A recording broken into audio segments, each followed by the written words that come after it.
Samsung's foldable rivals are clearly preparing their responses to its latest foldables, and the rumored Vivo X Fold S could provide an immediate riposte to the Samsung Galaxy Z Fold 4. Back in April, Chinese brand Vivo announced the Vivo X Fold, a classy full-sized foldable with some eye-catching specs that certainly gave the then-current Samsung Galaxy Z Fold 3 a bit of a runaround, particularly in the power and camera departments. Now Samsung has updated its offering with the Samsung Galaxy Z Fold 4, and Vivo is rumored to be responding in kind. Tipster Panda is bald has taken to Weibo to claim that the Vivo X Fold S is incoming.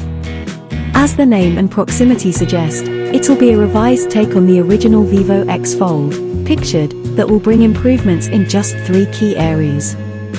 For one thing, the Vivo X Fold S will feature a Snapdragon 8 Plus Gen 1 like the Galaxy Z Fold 4 rather than the Snapdragon 8 Gen 1 of the Fold S.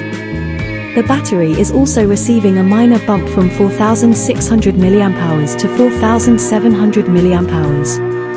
Both are larger than the Galaxy Z Fold 4's 4,400 mAh cell, incidentally.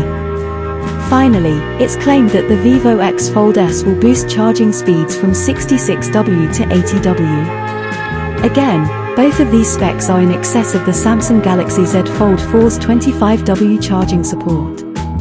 The rest will remain the same, which is just fine. The original Vivo X Fold featured an 8.03-inch foldable AMOLED display and a 6.53-inch front-facing screen, both with 120Hz refresh rates. It also included a Galaxy Z Fold bothering camera system. This featured a 50-megapixel main camera with OIS, a 12-megapixel 2x zoom camera, an 8MP 5x periscope camera, and a 48-megapixel ultra-wide sensor. The only trouble with Vivo's phones, aside from ugly software, is that their global launch strategy seems somewhat chaotic. We haven't seen the Vivo X Fold outside of China, and we're not holding our breath for the Vivo X Fold S either. It's set to launch in September, so hopefully we'll have more news then.